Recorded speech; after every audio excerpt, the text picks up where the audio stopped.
You are going to get rug pulled. There was rug pulls that have existed forever. Facebook getting everybody to post on Facebook and then switching the algo is a form of a rug pull. You invested thousands of hours, all your time to build up your followers. Guess what Facebook does? Change the algo. Is that not the same thing as Fartcoin? There's so many ways to do it. But in crypto, there's only really one way to do it because there's no fundamentals. There's no catalyst that I know of yet. There's no book written yet about Graham's values. They're being written, and they're being written by people who are making fortunes. They just haven't written the book yet because they're busy making fortunes. So the rule number one of the public markets is assume they're rich. Howard, welcome to Fintech Leaders. Thanks for having me. Delighted you are here. Howard, I have a question about investing. Do you think that being a public equities investor has made you a better early stage tech investor? And if so, how? I'm 60 years old, so if it hasn't, we're all fucked. I mean, I have to assume yes, because I've wasted my whole life being a public market investor.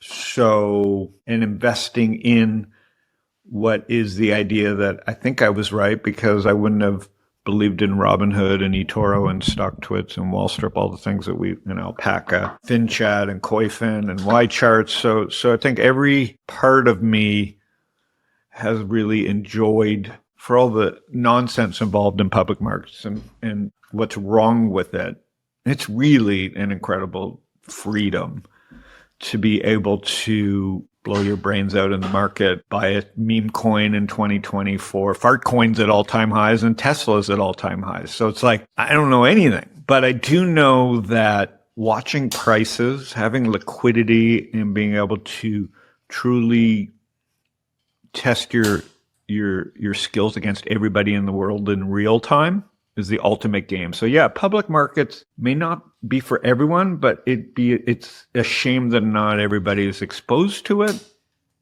And the great news about 2024 is more people than ever are getting a taste of some form of public markets, be it Fartcoin or Tesla or Pump.Fun or Robinhood or Coinbase. So I think if you don't do it, like coding was the thing of the last 15 years. Everybody needed to be in engineering school. Well, you don't need to be in school to learn how to invest in public markets. You can do that through podcasts and networking. So yes, it definitely has helped me. And it is definitely a mistake if young people are not doing it because it is the ultimate language. How'd you get started in investing? I got my ass kicked in like a really... as anybody does when they're young before the internet, you got a tip from somebody somewhere that you're young and you're like, you don't know how the markets work. And someone says, you're with someone's the first person that whispers in your ear, I got a tip that this thing's going to make money. And like no matter what generation, you're like, huh?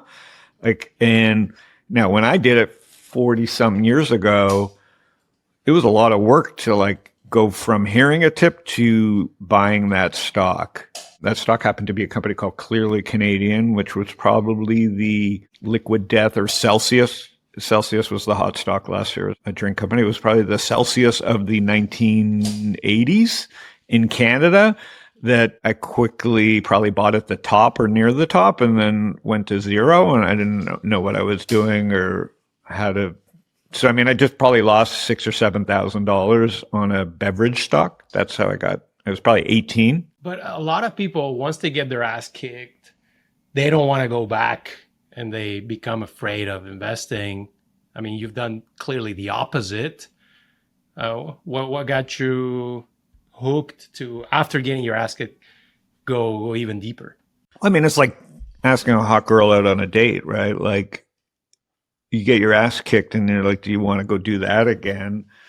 Hinge and all these apps, again, it's the same thing. It's just gotten easier to do it. Okay. And so for years I didn't do it because I'm not going to go back to the guy who gave me the tip. And then I didn't have anywhere else to go. What, newspapers and stock brokerages? So it's that was probably another 7-8 years before I even thought about stocks again. But I was in an MBA program at ASU and that was just something you had to learn. Whether you were analyzing a public company or in groups or just reading the newspaper. And, it was during that What was that? It was just a different world, a little more easier to transact 8 years later. And it just became a little more interesting to me because you were in school learning about stuff like this. Obviously, you just mentioned some awesome names where you invested very early. I've heard you talk in other interviews about your misses. I think Carta was one of those that you mentioned. I'm sure there are many more, like every VC investor.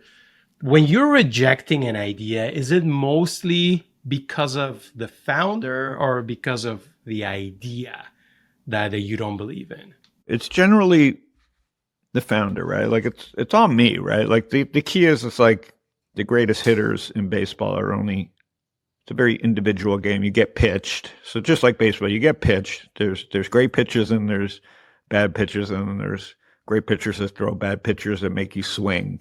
So I think my misses come from being in the batter's box, first of all. So it's important that it's not a miss until you've seen it. So I would say, yeah, my biggest misses are ones that I've seen and actually chased. I would say Twitter's, and I ended up with a lot of Twitter shares through acquisitions, but Twitter, Zynga, and eShares, which became Carta, are like three that really are great lessons. One was, Twitter was based on the fact that the valuation was $20 million at a seed stage investment, which sounds cheap today's terms, but in 2007, that was like bananas, right? So it gives you some context for how the world has come around to the idea of seed investing and betting on startups. Because today, what you get from investing in $20 million is a piece of paper. In 2007, there was the fail, like they were growing. Like there was no iPhone, but like the company was growing, and at a 20 million valuation, I thought, how am I going to make money at a 20 million valuation? So like, what do I know? So that's the first time was like, I didn't understand network effects. And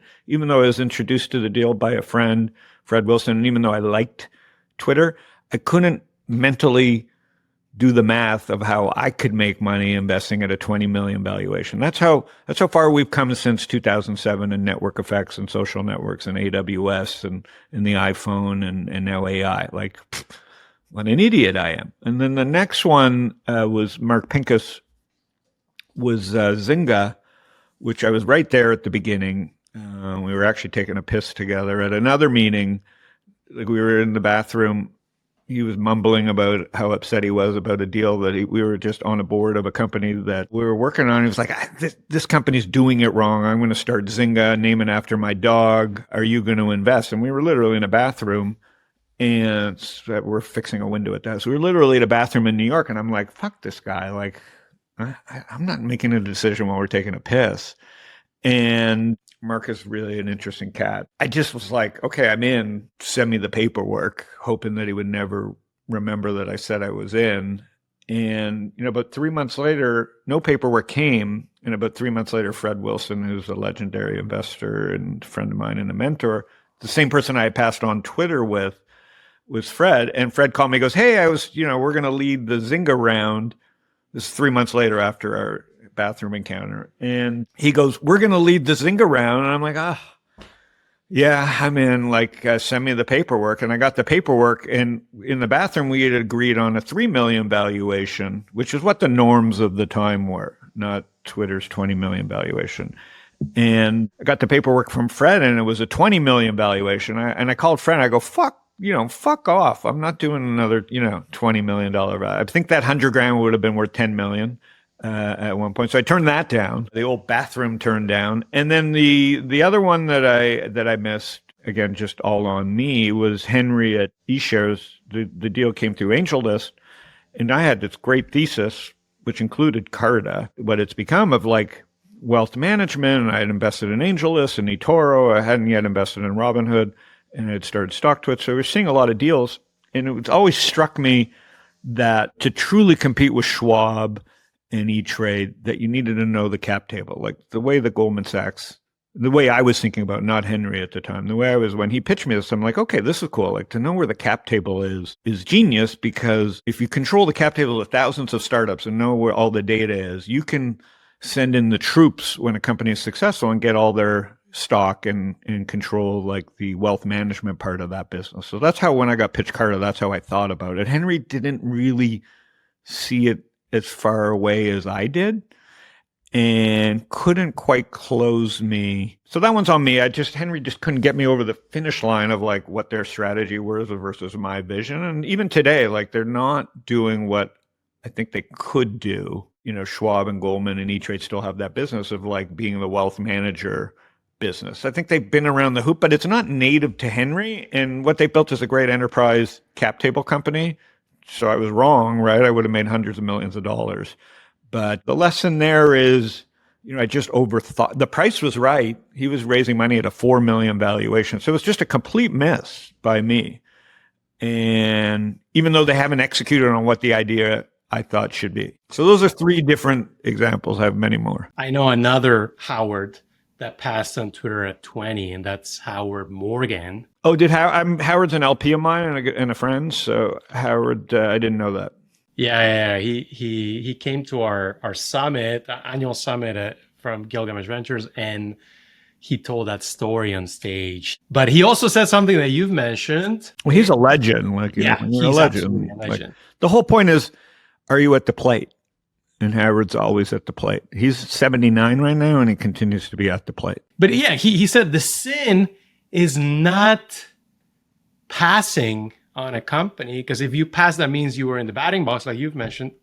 The sin is not seeing it if you want to be a good VC, right? So you're out there looking for companies and actually seeing it. The question is, what's a VC, right? Like, you know, you haven't asked the question, but I'm like, okay, assuming this was David Letterman and I had my 10 minutes of fame, which is, you know, the dream, every podcast will go viral, and the true soundbite that Howard means to get across gets across, right? Like, I don't know, for me, it's like going on the Conan's podcast. And, you know, the way I can make it on Conan's podcast is if Conan was interested in investing and he just realized the silliest idiot in the world that's trying to be like him actually invest, and he would have me on his show and we'd get along really great, and I would tell him all my stories, right?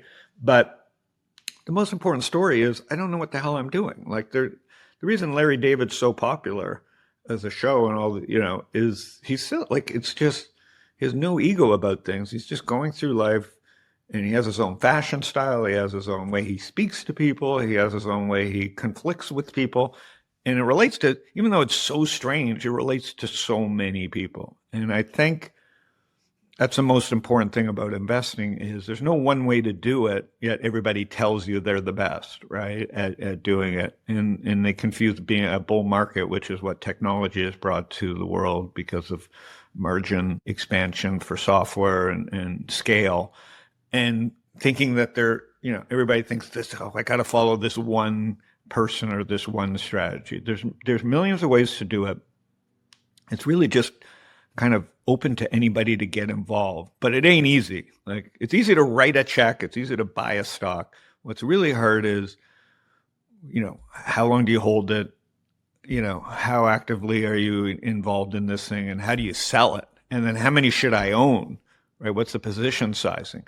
So in a world where all this is possible, it really comes down to you only have to get a few right.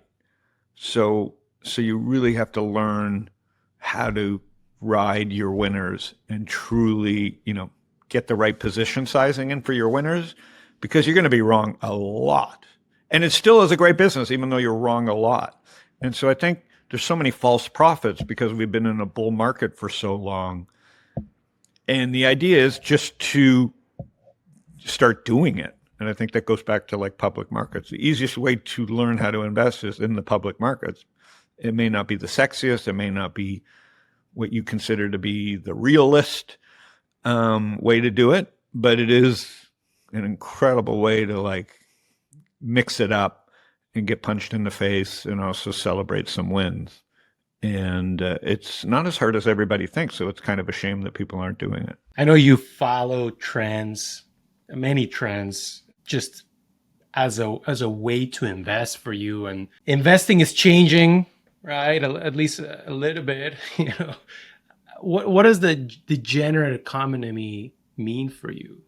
The degenerate economy can mean what you. Of course, it can be insulting if you don't ask what it means, but it really is just a state of mind in a world that we live in. This world where 100 years ago, living to 60, I'm 60, is like, oof, you're an old man. Now I feel pretty. You know, don't get me wrong, I definitely feel 60, but I don't feel like I'm in my last year. Whereas imagine when I think about my grandparents when I 50 years ago, I thought they were old when they were 60, right? Like I remember them being like, oh my God, like this could be it. So I like to joke about that, but at the same time, so a lot there has changed. So we have all this free time, right? You got the iPhone, you've got Hinge, you've got DoorDash, you've got on-demand content, whatever. You don't have to flip channels. So with that free time, and with this perfect storm of free time, there's this perfect storm of markets proliferating. There's this perfect storm of crypto and stablecoin because of ZERP and because of money printing and bad government. And you have all these apps that allow people, and then gaming, which is the market, right? Like the ultimate game, which is like, how do I figure out which stocks are going to go higher? And then even in this new world where no fundamentals matter, where Fartcoin is like, how do I not be the guy rug pulled? Like the only game in meme coins is like, when do they pull the, don't be the last guy in, because there's literally no fundamentals. Okay. So start with the principle that the rug will be pulled. I was talking to Fred Wilson about this.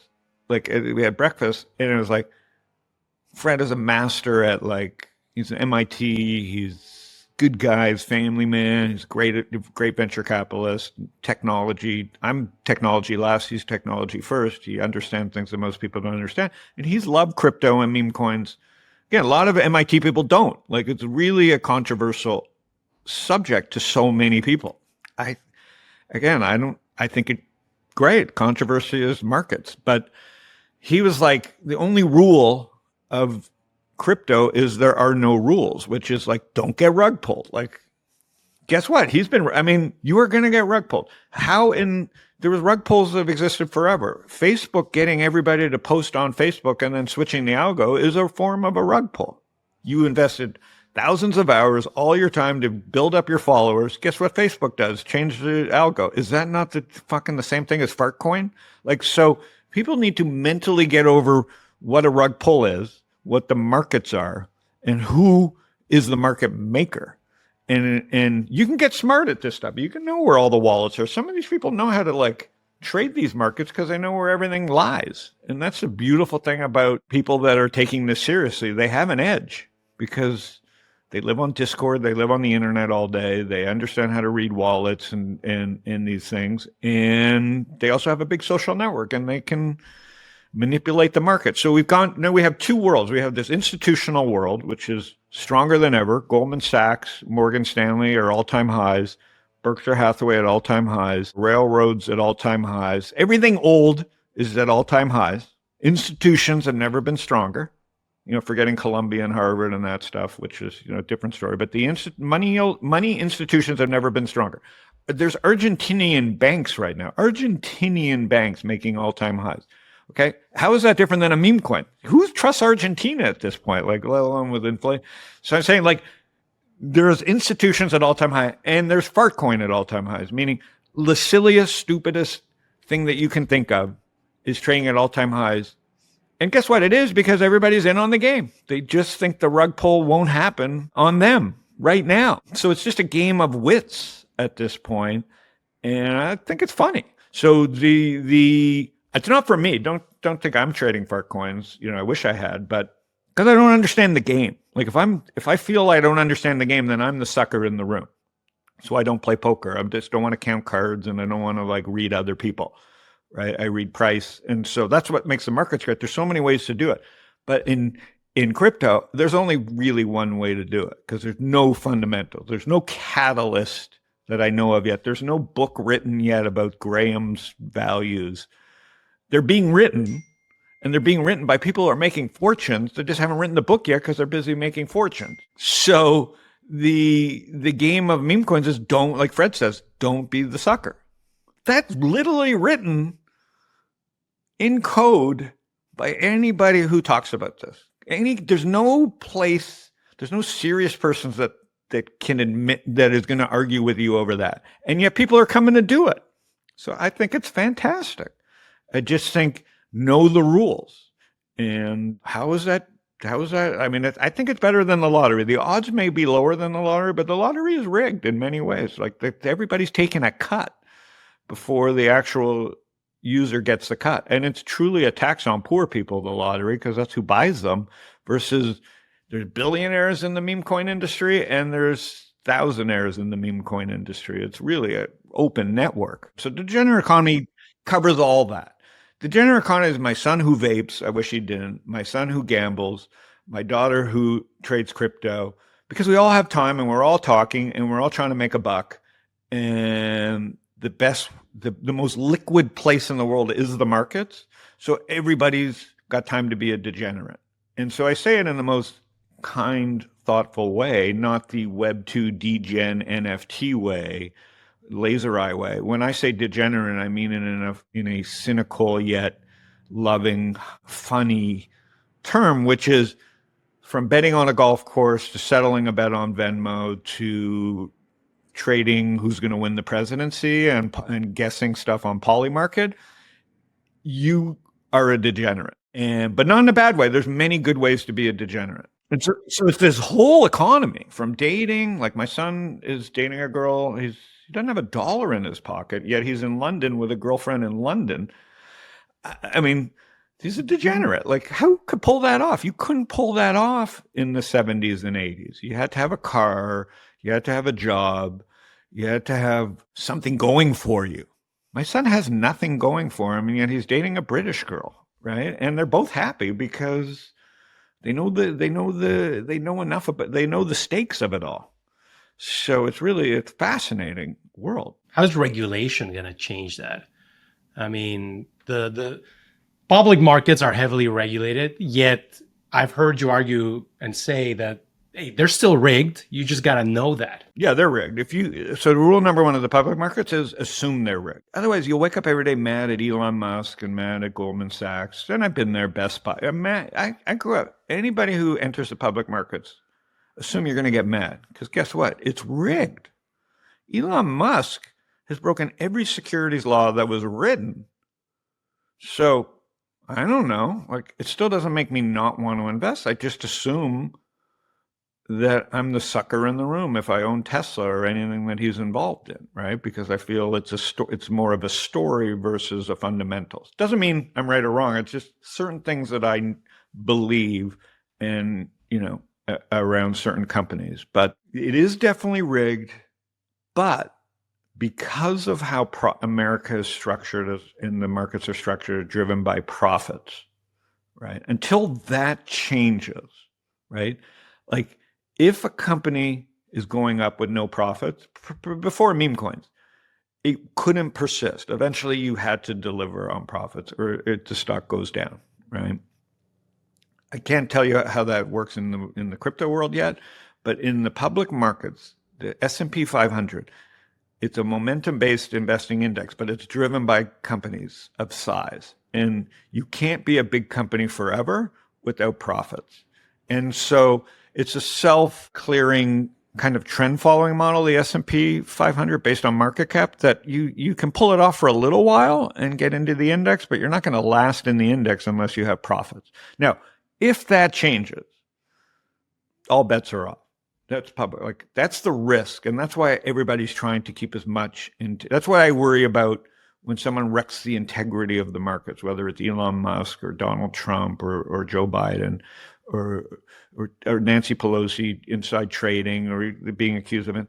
Those type of integrity breaches are dangerous because this is an incredible luxury to be able to invest in companies for all the shenanigans and for all the things that are wrong with it. It's really an amazing freedom and thing. So I get really upset around those things, but until I see that profits don't drive this, and by the way, we're at inning one where profits don't drive this, case in point, Huck Tua coin and Fart coin and all these meme coins and Pump.fun and all these things, like, they're dangerous, but they're happening in a secondary place and they're very contained to like $20 billion, call it $100 billion, right?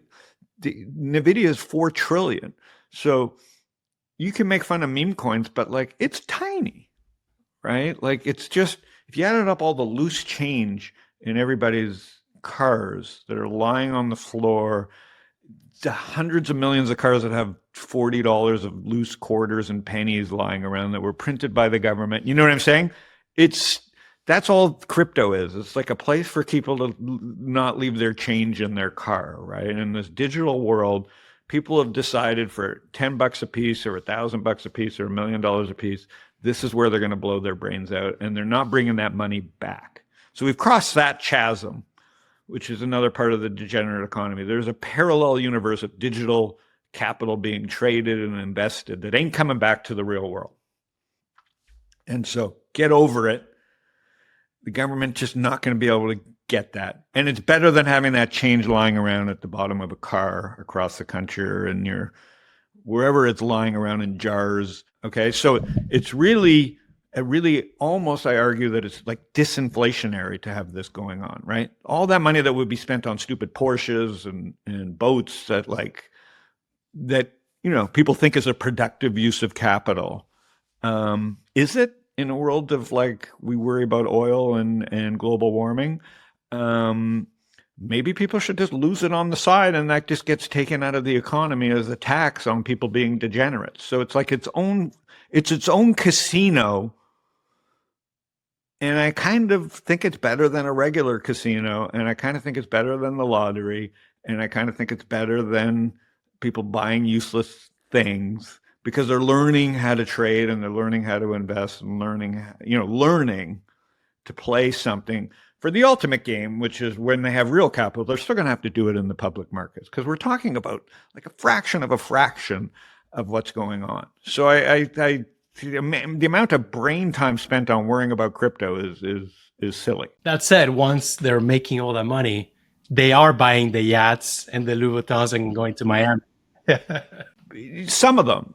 But they worry about taxes and how to bring it back, and then they got risks, and there's a different type of profile of that person. Has to worry about getting robbed and kidnapped, and there's all kinds of problems with digital money too that haven't been solved. So I still prefer the real world. So it goes back to my original question: is like, there's a million ways to do. Is like, if I were to be interviewed about what it's like to be an investor, it's like, man, it was more fun for me to be a seed investor. And it's one thing to say you're a late stage VC and you miss Snapchat. I don't know. Like, the fuck cares, right? You were talking about a $200 million investment at $1 billion, whatever. Okay. God bless. Cool. But to be in the room with these companies at the beginning when they're nothing and they haven't hired their first key executive, I don't know. I wouldn't change that for anything. Yeah. I haven't made as much money as someone putting $100 million to work or $200 million to work. But being at the beginning of these things, which you can't get in the public markets, right? And that's what I was missing about being an investor in the public markets. I just didn't feel like I was adding any value to the world, right? And same thing with meme coins. Kids will trade it and they'll understand it, but unless you're in the formation part of it and really getting your hands dirty and really stressing about, will this company even make it? Like, to know that we helped Robinhood get their first 100,000 customers, who cares if I'm written out of history or whatever? But that kind of stuff in the storytelling and the stories that come from it and the learning are just the way better than being a public market investor.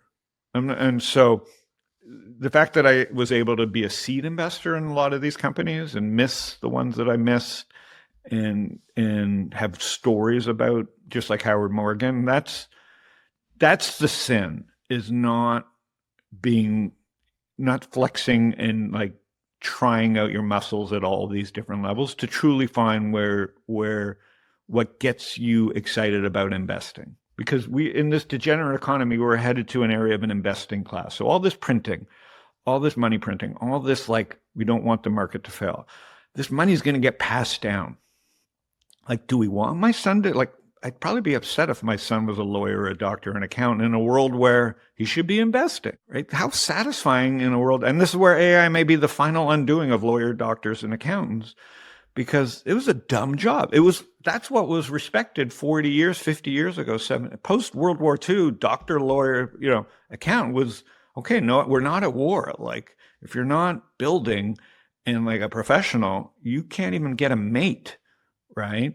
To the point where if you're a lawyer, doctor, and accountant, why would I date you? You're a loser. You're like living in the past. You've capped your billing at a certain amount of dollars per hour. How ridiculous is that when you could be investing in an entrepreneur? So again, everybody's so negative, and I get trapped into being negative too. This has never been a better time to have a blank slate than where we are right now. We have some lawyers and accountants as our LPs. Those are the really smart lawyers and accountants. Those are the ones we want. Yeah, but they hate their job. They dream of not doing it. And if you're a lawyer and accountant for too long, you're fucked. Just like if you're at Deloitte and Touche too long, or any stale company too long, you take the stink of that company with you. You can't. So I urge all smart young people to go be chief of staff somewhere at a young age. Just don't worry about title. Just go get shit done at a company that's working. Don't worry about how much you're going to get paid. Don't worry about what your title is. Go to a place where you can just get shit done. And then when you're not busy, find a way to be busy. So if you're going to get in the door and you're going to do something, the truly successful young people find a way to just be busy, even if their boss isn't looking at them to be busy. Howard, you started StockTwits 15, 16 years ago, left as CEO, but now you're back, right? Tell us about what you're working on, but also why did you go back? You clearly missed it. I didn't miss it, right? There's moments in time. I think the mistake that I made is definitely a mistake. It's you have to time things right. And so when Web 2 started, I was just so, as a non-tech person and being friends with Fred Wilson and Howard Morgan and all these people that I got to network with, I was like, okay, this is open. This is for everybody, right? This new web, right? And so it was intoxicating to be alive and have capital and smarts in a network in 2006 to 2008. Because the world before that was the internet crash and then real estate, and that didn't interest me. And then YouTube and LinkedIn and Twitter and Facebook, and it's just fuck, it's so interesting and fun and open. So I got sucked in as an entrepreneur that I was, because it was so plain to me that Twitter should be a financial product. It was just, what? And I would call Fred every day and go, what the fuck is Jack and Ev doing? They're idiots, that's the way I talk. I'm those idiots, they should delay the feed 60 seconds, and that's their business model. And everybody who wants the feed in real time will pay millions of dollars. And the people that don't want the feed in real time, what are they missing for a minute? They'll be happy to miss it, right? Did Kim Kardashian fart now or 60 seconds ago? Does that change the world order? No. And that's, to me, set me off on this path to fix Twitter. And because they weren't interested, I had to go build StockTwits, right? Which was this derivative product built on top of their API, which is a classic blunder, don't be someone's bitch. But so, a few years into it, I'm like, we can't be their bitch. We got to go build our own platform. And that was a classic blunder 2.0 for me, is I'm not an engineer. And somehow I embarked in 2008 on building HTML5, BlackBerry app, soon to be Apple app, soon to be Android app. I mean, there was no chance that StockTwits not being led by an engineer / coder could lead a Web 2.0 business, right? Let alone a subscale business. So Web 2 became all about scale. And even if you were Twitter, you didn't have enough scale to do enough ads to compete with Google and Apple. So it was a very tough. Web 2.0 will be looked back upon as a lot of misdirection. A lot of companies that just, other than Uber, Airbnb, Robinhood, Coinbase, very few consumer. There's some great ones, of course, but for the amount of time and dollars invested, not great allocation of capital, right? Which has led to the Magnificent 7 or 10, or because there's just not a lot of great companies, because Web 2 is really just a misdirection to put all the money into the few. Now, AI will do a better, and crypto will do a better job of distributing capital and alpha to the edges, because you don't have to be a technologist, right, to get the benefits of AI and crypto. You can be a business person. So the reason I'm back and excited is like now we're back at the point where tech isn't everything. Tech is kind of just a part of everything. And now you got to build a business and you have to think about blocking and tackling. And you have to figure about hiring and recruiting and like you did before. But now you have to think about how do I build a business? And it's not so much about how much money do I raise and like owning the world. No one pulled that off. Even Uber couldn't pull that off. Even Airbnb couldn't pull that off, right? They should have focused on the US, right? And all their time on the US, they'd probably be bigger and have spent less money, right? So there's a lot of bad habits to unwind. So now we're in this era of business people. And you don't have to be a unicorn. Even though there's still people playing the game of unicorn, that's just like such a Web 2 idea. And now the idea is like every person for himself, which you're seeing in degenerate economy, which is good and bad. But you're also seeing this business era where guys like me and have a smaller audience, but there's so many ways to monetize that audience and so many ways to build a good business. And that's cool. So that's why I'm back. StockTwits is in a scale world overmatched. In a world that scale doesn't matter as much, there's a lot of opportunity. So that's the big difference. Twitter is in the name of your company.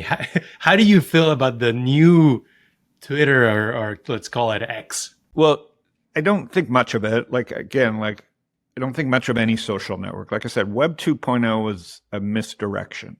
It really solidified the Magnificent Seven, right? And the real thing is crypto and AI. Like they're different sizes and they're different scope, but like Web 2.0 was fun. Then it became misery. Like Twitter used to be a fun, silly place, right? Like where Fartcoin was all day, every day. Not in terms of making money, but everybody was silly and everybody was sharing knowledge and links and whatever. It was truly an open web. And then it closed. Like like the rug pulls began with all the major networks, just like Verizon and AT&T. And so it became the battle of these giants, no different than cable, etc. So now it comes down to this whole different game set. And sorry, just one more time, their question, because I totally forgot the question. But it was a good question. No, the question was, how do you feel about the new Twitter? Yeah, I think it's useless. Like I think it's great for Elon, just like Washington Post is great for Jeff Bezos and New York Times is great for woke, cheap writers that benefit the family that owns the New York Times. So you got to know the rules. I think Twitter's good if you know the rules, and there's new rules. It's Elon's product, and he has a much different view of how Twitter fits into his overall portfolio than how it fits into your workflow. So if you haven't realized it yet, you should be off Twitter. Doesn't mean you shouldn't read it or use it as a tool, but in terms of like a vehicle for growth, it's a waste of time. So I don't feel good about anything that promises you followers. Those are all false promises. Email, I mean, the future is email and and building your own audience and controlling your own list of customers, not outsourcing it to Facebook, YouTube, Twitter, Google. So you can use all those things as tools, but you better have an email at the end of the day, and you better be sure that you own that email list, and you better be sure that you can deliver. You have good delivery capabilities from your email provider, but that is email and text are the closest things you have to talking to your customer. Everything else is a false promise. Howard, before I let you go, Warren Buffett always talks about this amazing thing that is compounding. He talks about it in the context of investing, but compounding manifests itself everywhere in life. I'm a huge fan of this concept. I know you are as well. How do you think about compounding outside of investing? Look, listen, the guy is amazing. Compounding can take forms in many ways. For me, it's writing every day and I can't measure it, which is the problem of that form of compounding, but it compounds. It does compound, and you can't predict when. It's not what do you call it? It's not a smooth compounding, right? Like this 10% a year. I don't know haven't figured out what the true metric is for there. Open rate matters, but I don't know how to compound that because there's many traps along the way. You can try and hack your way to growth, and then you're like off on some new trajectory that may not be cool with what your original plan was. So, compounding and investing is simple. The earlier you put money to work in great businesses, especially in a world, like I said, where profits drive the economy and the stock market, the better. So the earlier you do that, and the easiest way to do that is through the S&P or something like the QQQ. You're owning the biggest companies, whether you like it or not. It may not be the most perfect thing, but that's the way the system is kind of rigged to benefit the largest companies.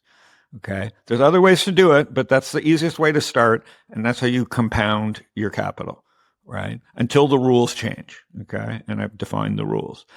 Other than that, and then the most important thing to that is, if you know the rules of the game and the rules haven't changed, then buy the dips, right? So at the same time, the best time, as long as the rules haven't changed, because they do change, not for the markets itself, but for many companies, products get stale, whatever. And that's why indexing kind of helps cure that for you. But, it does it on its own, not perfectly.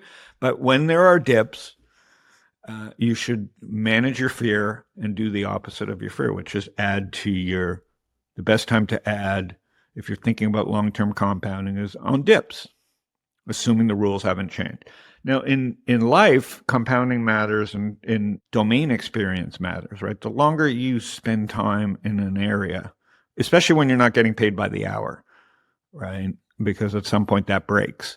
But in a world where for me, it's like understanding the financial markets and participating in the financial markets, the compounding that I have, because people know to call me and to show me things, is exponential, right? And what do I mean by exponential? The only reason I saw Robinhood is because of StockTwits. The only reason I saw eToro was because of StockTwits. So having the domain experience and putting myself in the game in that way, that had nothing to do with like S&P investing or compounding in the Warren Buffett sense of the way.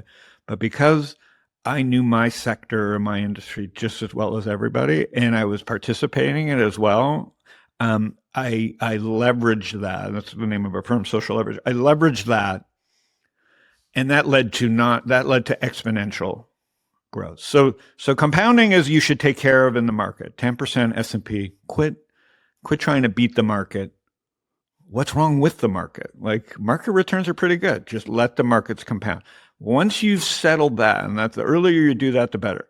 The next thing you should focus on is your domain experience compounding, which will eventually lead to exponential growth, because opportunities will show up that are exponential opportunities. If I was to summarize what we've just talked about, I think is Did we talk know about the anything? rules. I don't even remember anything. I would say know the rules and stay in the game.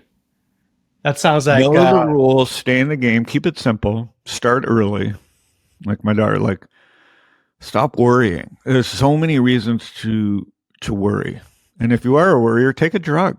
Like, why? Like, all of a sudden there's Hims. So, Hims wouldn't be a $6 billion company if these drugs weren't working at some level. So, and also Manscaped. I'm an investor in Manscaped. That's a rule. Like, take groom. Like, don't leave random hairs on random hair could wreck your career. A random ear or nose hair could wreck your career. So Manscaped, be properly groomed. Don't spend all your time on your phone. Like, put the phone down. Learn to live without the mobile phone. Like, with great power comes great responsibility. And the responsibility of this young crowd is to learn to live without it. Because it's there. Like, so it's water, but you don't have to drink water every second.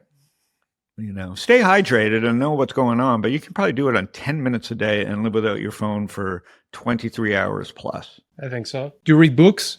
Any books that you want to recommend of him? I don't know what young person has enough time to read a book, but I mean, I've read great books. I think Phil Knight's book, Shoe Dog, is a great book. Like, how many books do you really need to read that really move the needle, depending on your interests? Shoe Dog for business. Andrew Agassi's, I think, same author. Andrew Agassi's book about just the torment of being number one in sports and everything that came with it is pretty cool. Like, be careful what you wish for. I think Reminiscence of a Stock Operator is probably the only investment book you need to read, which is just, it's hard to beat the market over time. It's great stories that are timeless, Fear and Greed. But no, I don't recommend that many books because I think people should just be in the game, like networking and building domain experience. And I don't think books, I think books are more of a, if you want, like to read stories, great. But I get my stories elsewhere than books. In the field by staying in the game. Well, and history. If you're going to read books, and if you're into history, read books. I mean, they're fascinating. Like factual-based history books are probably incredible, but I'm not into that. Well, Howard, thank you for doing this. Learning from you is always fascinating. So thanks for doing this. And, I'm going to be following very closely, where you take not just StockTwits, but everything else that you're leading. Yeah, appreciate it. It's been fun. The Fintech Leaders Podcast is for informational purposes only and should not be considered financial or investment advice.